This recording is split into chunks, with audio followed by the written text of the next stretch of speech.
안녕하세요. 어버머슬 송치영입니다. 쉽고 간단하게 보는 핵심 근육학. 오늘은 목 뒤에 있는 근육들에 대해서 소개하도록 하겠습니다.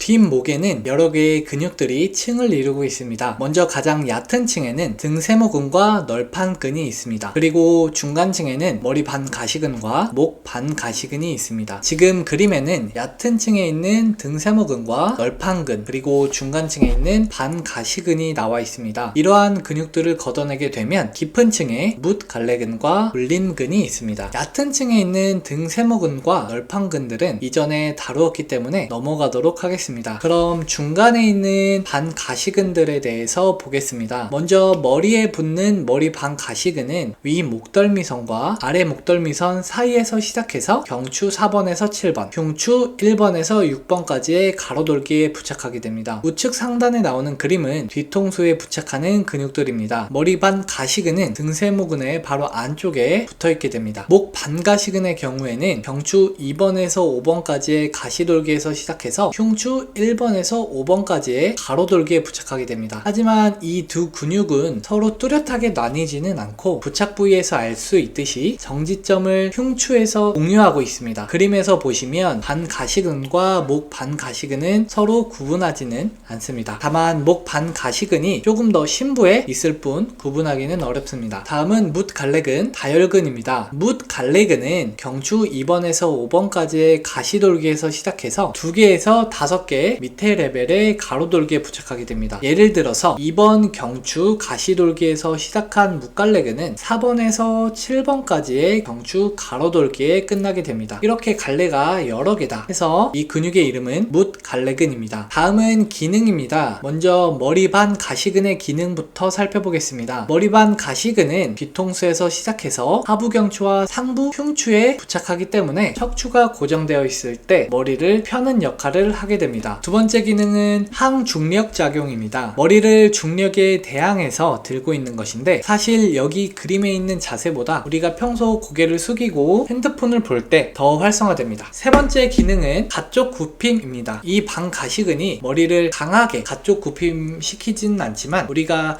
가쪽으로 고개를 굽힐 때 이 근육의 근수축이 일어납니다. 다음은 목 반가시근의 기능입니다. 첫 번째 기능은 목을 펴는 역할을 하게 됩니다. 기시점이 경추의 가시돌기이기 때문에 흉추가 고정되어 있을 때 목을 펴는 역할을 하게 됩니다. 두 번째 기능은 목의 반대쪽 회전입니다. 이 기능은 한쪽 목 반가시근이 작용했을 때의 기능입니다. 목 반가시근은 경추의 가시돌기에서 시작해서 사선으로 내려와서 흉추의 가로돌기에 부착하기 때문에 흉추가 고정되어 있을 때 이 상부에 있는 경추의 가시돌기를 당기면서 고개를 반대쪽으로 돌리는 역할을 하게 됩니다. 이 밑에 있는 가로돌기가 고정되어 있을 때 가시돌기 쪽에 있는 것을 당겨오면서 이 척추체가 반대로 돌아가는 것입니다. 세 번째 기능은 경추의 안정성 제공입니다. 양쪽 반가시근이 등척성으로 수축하게 되면 텐트를 세울 때처럼 이렇게 양쪽에서 잡아당기면 고정이 되기 때문에 경추의 안정성이 증가하게 됩니다. 다음은 뭇갈래근과 돌림근의 기능입니다. 첫 번째 기능은 척추의 반대쪽 회전입니다. 이 회전의 원리는 목 반가시근의 경우처럼 편측의 근육이 작용했을 때 가로돌기가 고정되어서 가시돌기를 당겨오게 되면 척추가 반대쪽으로 회전을 하게 되는 것입니다. 두 번째 기능은 가쪽 굽힘입니다. 세 번째 기능은 척추의 안정성 제공입니다. 사실 뭇갈래근과 돌림근들은 굉장히 작은 심부의 근육입니다. 이러한 심부 근육들은 운동성을 제공해주기보다는 안정성을 잡아주는데 조금 더 큰 역할을 하게 됩니다. 다음은 신경지배입니다. 머리 반 가시근은 경추 1번에서 4번 신경, 목 반가시근의 경우에는 경추 3번에서